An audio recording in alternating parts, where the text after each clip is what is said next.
Hello दोस्तों, आप सभी का स्वागत है एक और नए वीडियो में। आज हम एनसीईटी 2025 का पीआईक्यू डिस्कशन करेंगे, वो भी टीचिंग एप्टीट्यूड का। तो चलिए शुरू करते हैं।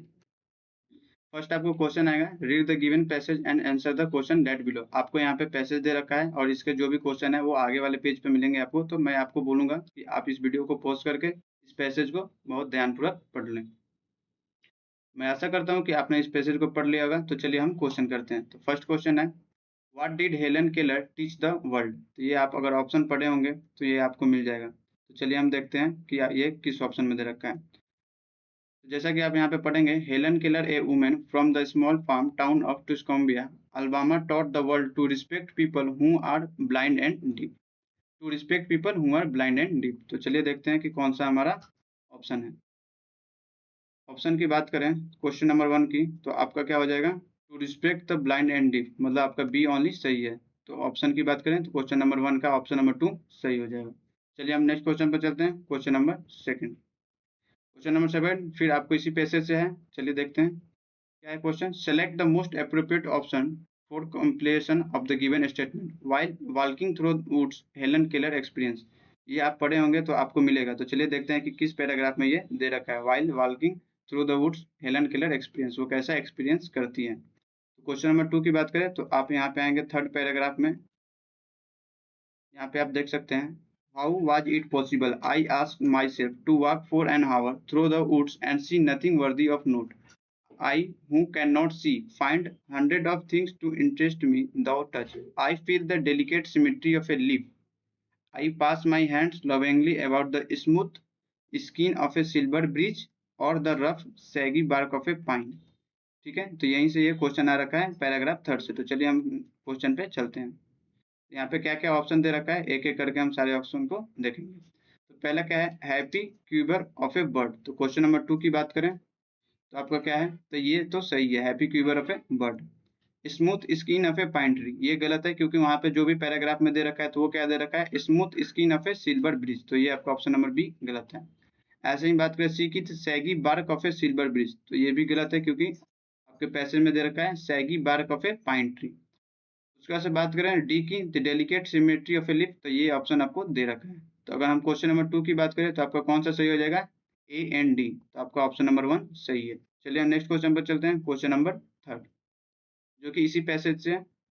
क्या क्वेश्चन दे रखा है, match the list 1 with list 2। यहाँ पे आपको वर्ड्स दे रखे हैं और उसके एंटोनिम्स आपको मैच करने हैं। तो चलिए क्वेश्चन नंबर 3 की बात करें तो ए का स्मूथ, स्मूथ का क्या हो जाएगा, रफ, ये आपका उल्टा हो जाएगा। वैसे हम बात करें गिगनेटिक, गिगनेटिक मतलब बड़ा, तो इसका बी का क्या हो जाएगा, स्मॉल, छोटा। तो ए का बी का फोर। सी के बात करें फ्रस्ट्रेटेड, तो इसका क्या हो जाएगा, सेटिस्फाइड। और डी का एंटोनिम्स क्या हो जाएगा, रिस्पेक्ट का डिसरिस्पेक्ट। तो क्वेश्चन नंबर 3 की अगर हम ऑप्शन की बात करें तो आपका ऑप्शन नंबर 4 सही है। चलिए नेक्स्ट क्वेश्चन पर चलते हैं। क्वेश्चन नंबर 4 जो कि इसी पैराग्राफ से है। क्वेश्चन नंबर 4 क्या है, select the organisation supported by Helen Keller. ये आप पढ़ेंगे तो ये आपको पैराग्राफ में मिलेगी। तो चलिए हम पैराग्राफ एक बार देखते हैं कि select the organisation supported by Helen Keller. यहाँ पे आप देखेंगे तो यहाँ पे दे रखा है, Helen joined Radcliffe university, wrote books, did research, gave speeches and helped raise money for many organizations such as the American Foundation for the Blind and the American Foundation for the Overseas Blind, which is now called Helen Keller Worldwide। मतलब अब वो क्या हो गया है, Helen Keller world wide. तो चलिए हम ऑप्शन देखते हैं कि कौन सा ऑप्शन सही है। तो यहाँ पे हम ऑप्शन की बात करें तो यहाँ पे आप देख सकते हैं क्वेश्चन नंबर 4 की आपका ऑप्शन नंबर 2 राइट होगा। चलिए हम नेक्स्ट क्वेश्चन पे चलते हैं। क्वेश्चन नंबर 5, यहाँ पे क्या है, the एफेक्स institution in the area of training education planners and administration is. आपको बताना है कि इसमें से कौन सा ऑप्शन सही है। तो जो भी आपको ये दे रखा है तो इसका सबसे पहले हम देख लेते हैं कि इनकी मीनिंग क्या होती है और ये जो भी बॉडी है ये क्या क्या काम करती है। तो सबसे पहले बात करें एनसीईआरटी, जिसका फुल फॉर्म होता है national council of education research and training. तो ये क्या करता है, ये फोकस करता है ऑन करिकुलम डेवलपमेंट में, रिसर्च में एंड टीचर एजुकेशन में एनसीईआरटी काम करता है। तो ये तो आपका ऑप्शन गलत ही होगा। उसका से सेकंड ऑप्शन क्या दे रखा है, एमसीटीई, ये है military college of telecommunication engineering, ये तो एजुकेशन से रिलेटेड है नहीं है। उसका से बात करें SIE, state institution of education, works for the state level not to apex body, तो ये भी आपका ऑप्शन नहीं होगा। तो लास्ट जो हमारा बचता है कौन सा है, NIEPA। तो NIPA का फुल फॉर्म क्या होता है? National institute of education planning and administration. तो ये किसके लिए काम करता है? Is the apex institution in India responsible for training educational planners and administrator. अगर हम क्वेश्चन नंबर 5 की बात करें तो आपका ऑप्शन नंबर 4 सही होगा, जो कि NIEPA है। चलिए हम नेक्स्ट क्वेश्चन पे चलते हैं, क्वेश्चन नंबर 6। क्वेश्चन नंबर 6 है, according to NEP 2020 what is the full form of ECCE। तो आपको बताना है कि ECCE का फुल फॉर्म क्या होता है। क्वेश्चन नंबर 6 की बात करें तो इसका क्या होता है? Early childhood care and education. Means question number 6 का आपका ऑप्शन नंबर 2 राइट है। चलिए नेक्स्ट क्वेश्चन पर चलते हैं, क्वेश्चन नंबर 7। क्वेश्चन नंबर 7 है, which of the following can be consider as the feature of child centre mathematic classroom. आपको बताना है कि क्या फीचर हो सकता है जो भी चाइल्ड सेंटर अगर हम मैथमेटिक क्लासरूम को रन करते हैं तो क्या क्या फीचर होनी चाहिए। तो क्वेश्चन नंबर 7 की बात करें तो फर्स्ट क्या ऑप्शन है? Children participate activity in different activity. हाँ, ये तो बहुत चिल्ड्रन के लिए बेनिफिट है, तो आपका ऑप्शन नंबर 1 सही है। वैसे ही बात करें, multiple opportunity and guidance is provided by teacher for learning. ये भी सही है, स्टूडेंट के फेवर में है। उसके बाद से सी की बात करें, children performance is reported in terms of marks in इस सब्जेक्ट एरिया। नहीं, ये तो थोड़ा रॉन्ग लग रहा है, क्योंकि परफॉर्मेंस ही आप उसको जज नहीं कर सकते। उसके बाद से डी की बात करें, colourful charts and material is only for display. Display के लिए नहीं, विजुअलाइजेशन के लिए और कैसे डाटा को कंसीडर करना वो भी होता है, तो ये भी आपका ऑप्शन नहीं होगा। उसके बाद से ई की बात करें, assessment is a part of the teaching learning process. हाँ, असेसमेंट होना चाहिए कि कितना बच्चों में ग्रोथ आता है, वो हम देखना चाहते हैं, तो ई आपका सही है। अगर हम क्वेश्चन नंबर 7 की बात करें तो कौन कौन सा आपका ऑप्शन सही है? A, B and E। तो आपका क्वेश्चन 7 का ऑप्शन नंबर 4 राइट है। चलिए नेक्स्ट क्वेश्चन पे चलते हैं, question number 8। Which is not a part of पहाड़ी स्कूल ऑफ पेंटिंग। आपको बतानी है कि कौन सा यहाँ पे पहाड़ी स्कूल ऑफ पेंटिंग नहीं है। तो क्वेश्चन नंबर 8 की बात करें तो आपका क्या हो जाएगा? मालवा स्कूल होगा, जो कि पहाड़ी स्कूल ऑफ पेंटिंग नहीं है। नेक्स्ट क्वेश्चन चलते हैं, question number 9। Complete the flowing phrase with the most appropriate option. यहाँ पे आपको ऑप्शन बताना है कि कौन सा ऑप्शन होगा। In the formal letter writing the subject is written. ये तो आपको पता ही होगा कि फॉर्मल लेटर राइटिंग में जो सब्जेक्ट है हम कहाँ पे लिखते हैं, तो आफ्टर सैल्यूटेशन। तो क्वेश्चन नंबर 1 की बात करें तो आपका क्वेश्चन नंबर 1 का फर्स्ट ऑप्शन ही सही है। आफ्टर सैल्यूटेशन हम लोग फॉर्मल लेटर राइटिंग में सब्जेक्ट लिखते हैं। चलिए नेक्स्ट क्वेश्चन पर चलते हैं, क्वेश्चन नंबर 10 है, how do vaccine provide immunity to our body. आपको बताना है कि वैक्सीन कैसे हमारे बॉडी को इम्यूनिटी प्रोवाइड करता है। तो चलिए हम देखते हैं, तो आपका क्या हो जाएगा? क्वेश्चन नंबर 10 का ऑप्शन नंबर 3 होगा, बाय प्रोड्यूसिंग सूटेबल एंटीबॉडीज। ये आपके बॉडी में एंटीबॉडी प्रोवाइड करता है, जो कि वैक्सीन हमारे बॉडी को इम्यूनिट करता है। तो क्वेश्चन नंबर 10 की बात करें तो आपका ऑप्शन नंबर 3 सही हो जाएगा। चलिए हम नेक्स्ट क्वेश्चन पर चलते हैं, question number 11। Which of the following statement is incorrect. आपको बताना है कि यहाँ पे कौन सा स्टेटमेंट है जो इनकरेक्ट है। तो फर्स्ट स्टेटमेंट देखते हैं, ए mathematical statement whose truth has been proved is called a theorem। तो ये तो सही है।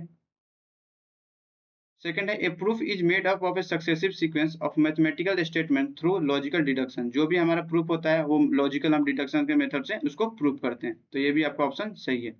थर्ड की बात करें, a conjecture is a statement which is always false hence not proven. तो ये आपका स्टेटमेंट गलत है। लास्ट है, axioms are those mathematical statement which are assume to be true without proof. मतलब बहुत सारे मैथ में हम एजम्पशन मान के और प्रूफ करते हैं, तो ये आपका ऑप्शन नंबर 4 ये भी सही है। तो इस क्वेश्चन में आपको क्या पूछा था? विच of the following statement is incorrect. आपको इनकरेक्ट बताना है, तो आपका क्वेश्चन नंबर 3 राइट हो जाएगा। क्वेश्चन नंबर 11 का ऑप्शन नंबर 3 राइट होगा। चलिए नेक्स्ट क्वेश्चन चलते हैं, question number 12। Social science ideas do not help. आपको बताना है कि सोशल साइंस के जो आइडिया है वो हेल्प नहीं करते हैं। क्वेश्चन नंबर 12 की बात करें तो child is appreciate rich culture heritage. Social idea ये तो हेल्प करता है, तो ये ऑप्शन सही होगा। The child to solve social and individual problem, ये भी सही है, सोशल साइंस ये भी सिखाता है। The child to develop democratic citizenship, ये भी बताता है। In the development of mathematic skill, social science mathematical skill में कोई प्रोवाइड रोल नहीं करता, तो ये आपका नहीं होगा। यहाँ आपको बताना है कि social science idea do not help, क्या हेल्प नहीं करता, तो ऑप्शन नंबर 4 आपका राइट हो जाएगा। चलिए नेक्स्ट क्वेश्चन पर चलते हैं, question number 13। Match list 1 with list second from the word and there corresponding meaning. आपको बताना है जो भी वर्ड्स दे रखे हैं उसके मीनिंग को मैच द फ्लोइंग करना है। तो चलिए क्वेश्चन नंबर 13 की बात करें तो क्या हो जाएगा? फोबिया। फोबिया का आपका क्या होगा? Fear without any reason. B, lethargy का क्या हो जाएगा? अगर हम क्वेश्चन नंबर 13 की बात करें तो लेथार्जी का आपका होगा डलनेस। वैसे ही अगर हम फ्लोरिश की बात करें तो फ्लोरिश का क्या हो जाएगा? सक्सेसफुल। और रिनाउंस की बात करें तो ये हो जाएगा टू गिव अप। तो अगर हम क्वेश्चन नंबर 13 की ऑप्शन की बात करें तो आपका ऑप्शन नंबर 2 राइट होगा। चलिए हम नेक्स्ट क्वेश्चन पर चलते हैं, question number 14। Poetry teaching appeals to, poetic teaching किसको अपील्स करता है? यहाँ पे बहुत सारे टर्म्स दे रखे हैं, तो चलिए पहले इसकी मीनिंग्स को समझ लेते हैं। फर्स्ट है आपकी कोग्निटिव एस्पेक्ट, इसका मतलब क्या होता है? Related to knowledge and intellectual skill, analysing, evaluating, remembering. उसके बाद से सेकंड क्या है आपका? Psychomotor aspect, related to physical movement and motor skills, इसको हम साइकोमोटर एस्पेक्ट बोलते हैं। Cultural aspect, while poetry can reflect culture, the direct educational appeal is mainly emotional effective। और लास्ट जो हमारा जो सही ऑप्शन है वो क्या है? हमारा है poetry teaching primary appeals to effective domain which involves feeling, emotion, appreciation, value and attitude. Poetry teaching किसको करती है? तो ये आपका हो जाएगा क्वेश्चन नंबर 14 की, तो आपका ऑप्शन नंबर 2 इफेक्टिव एस्पेक्ट। तो हमारा क्वेश्चन नंबर 14 का ऑप्शन नंबर 2 सही हो जाएगा, जो कि इफेक्टिव एस्पेक्ट है। चलिए नेक्स्ट क्वेश्चन पे चलते हैं, question number 15। Which Indian woman botanist is known for her groundbreaking work in plant cytogenesis and developing high-yielding sugarcane variety? ये किसने sugarcane varieties को yield किया था? इंडियन है। तो क्वेश्चन नंबर 15 की बात करें तो जानकी अम्मल ने इसको किया था। तो क्वेश्चन नंबर 15 का ऑप्शन नंबर 3 राइट होगा। चलिए नेक्स्ट क्वेश्चन पर चलते हैं, question number 16। The dictionary is usually, dictionary कैसा मीडियम है? तो ये तो ऑडियो मीडियम नहीं होता, विजुअल मीडियम ये भी गलत है, प्रिंट मीडियम, हाँ तो डिक्शनरी आता है जो हमारा प्रिंट मीडियम के आता है। क्वेश्चन नंबर 16 का ऑप्शन नंबर 3 आपका राइट होगा। चलिए नेक्स्ट क्वेश्चन पर चलते हैं, question number 17। Student centering classroom is meant for, student centre classroom का मतलब क्या होता है? तो क्वेश्चन नंबर 17 की बात करें, एड्रेसिंग इंडिविजुअल डिफरेंसेज, तो हाँ क्वेश्चन नंबर 17 का ऑप्शन नंबर 1 सही है। चलिए नेक्स्ट क्वेश्चन पर चलते हैं, question number 18। Which is not a classical dance form of India, तो कौन सा होगा आपका जो कि classical form dance of India नहीं है? तो यहाँ पे आपका हो जाएगा ऑप्शन नंबर 2 जो कि बिहू है, ये क्लासिकल फॉर्म नहीं है। तो बिहू क्या है? तो बिहू है जो एक फोल्क डांस है जो कि असम में होता है। चलिए नेक्स्ट क्वेश्चन पर चलते हैं, क्वेश्चन नंबर 19। क्वेश्चन नंबर 19 की बात करें तो यहाँ पे है which of the following are not the feature of child centre mathematic classroom. आपको बताना है कि कौन सा फीचर है जो कि चाइल्ड सेंटर मैथमेटिक क्लासरूम नहीं है। तो क्वेश्चन नंबर 19 की बात करें तो क्या क्या हो जाएगा? Teacher gives instruction and expect children to obey, नहीं ये तो गलत है, तो ये आपका ए, ये नहीं होना चाहिए। आपको पूछे are not the feature of child centre, तो आपका ऑप्शन नंबर ए होगा। उसके बाद से बात करें children memorise facts and formula, ये भी नहीं होना चाहिए, तो ये भी आपका ऑप्शन हो जाएगा। उसके बाद से बात करें children construct knowledge on their on based on their experience, ये तो सही बात है, तो आपको नॉट द फीचर बोल रहा है, तो ये आपका नहीं होगा। Children work both individual and also in group, ये भी सही बात है, लेकिन ये भी आपका ऑप्शन नहीं होगा। लास्ट है children listen and note down correctly while teacher teach, नहीं, टीचर को जब पढ़ा रहे हो तो बच्चों को पहले समझना चाहिए, उसके बाद से उसको नोट डाउन करना चाहिए, तो ये भी आपका नोट द फीचर में आएगा। तो आपका ए बी ई। तो अगर हम ऑप्शन की बात करें तो क्वेश्चन नंबर 19 का ऑप्शन नंबर 2 सही है। चलिए नेक्स्ट क्वेश्चन पर चलते हैं, क्वेश्चन नंबर 20। यहाँ पे आपको बताना है a teacher begins with an explanation on the properties of metal and their uses in daily life, then the teacher ask learner to do verification activities on properties of metals, this approach to teaching learning is called. मतलब जो भी है teacher क्या करता है, जो भी properties है मेटल्स के बता देता है, उसको ऐसे वेरिफिकेशन कराने को बताता है, तो इस मेथड को हम क्या बोलते हैं? तो जो भी हमारे ऑप्शन दे रखे हैं एक बार जो भी मीनिंग होते हैं इनके समझ लेते हैं। तो सबसे पहला है कंस्ट्रक्टिव अप्रोच, तो चलिए देख लेते हैं कि कंस्ट्रक्टिव अप्रोच किसे बोलते हैं। तो कंस्ट्रक्टिव अप्रोच क्या होता है? जो focus on student constructing their own understanding, मतलब स्टूडेंट अपने आप से अंडरस्टैंडिंग करते हैं, often starting with exploration experience before explanation, मतलब टीचर के एक्सप्लेनेशन करने से पहले वो अपने से समझते हैं, देखते हैं, तब उसको हम क्या बोलते हैं? कंस्ट्रक्टिव अप्रोच बोलते हैं। उसके बाद से होता है ह्यूरिस्टिक अप्रोच, क्या होता है? Emphasise learning by discovery problem solving by student without much different direct instruction, मतलब बच्चे अपने आप से करते हैं बिना किसी डायरेक्ट इंस्ट्रक्शन को, इसको क्या बोलते हैं? Heuristic approach.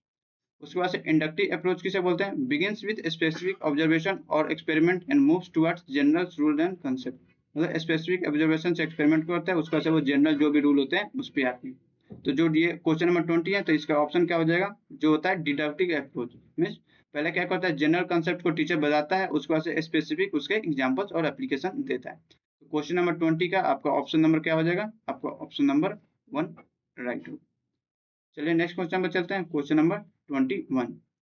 Mughal painting is the style of miniature painting that developed in, आपको बताना है क्वेश्चन नंबर 21 में कि Mughal painting is the style of miniature painting that developed in. तो क्वेश्चन नंबर 21 की बात करें तो ये कहाँ पे डेवलप हुआ था? तो ये हुआ था नॉर्दर्न इंडियन सब कॉन्टिनेंट में। क्वेश्चन नंबर 21 का ऑप्शन नंबर 3 सही होगा। चलिए नेक्स्ट क्वेश्चन पे चलते हैं। Question number 22, a line passing through 2 point of a circle is called. जो line 2 point of a circle से पास करता है उसको क्या बोलते हैं? तो उसको हम बोलते हैं सीकेंड। जैसा कि आप इसको देख सकते हैं, सर्कल हो गया, तो जो 2 लाइन से पास करता है इसको क्या बोलते हैं? हम सीकेंड बोलते हैं। तो आपका क्वेश्चन नंबर 22 का ऑप्शन नंबर 3 सही होगा। चलिए नेक्स्ट क्वेश्चन पर चलते हैं। क्वेश्चन नंबर 23, जो कि लास्ट क्वेश्चन है। Which of the following skill are mentioned in NEP 2020 as foundational skill. तो क्वेश्चन नंबर 23 की बात करें तो उसमें कौन सा मेंशन हुआ है? तो वो है option number 3 numeracy and literacy. Question number 23 का ऑप्शन नंबर 3 आपका सही होगा। चलिए हम इसी के साथ हमने जो भी क्वेश्चन थे सारे हमने डिस्कस कर लिया टीचिंग एप्टीट्यूड के। अगर अभी भी आपको कोई डाउट है तो आप कमेंट सेक्शन में इसको डाल सकते हैं। Thank you.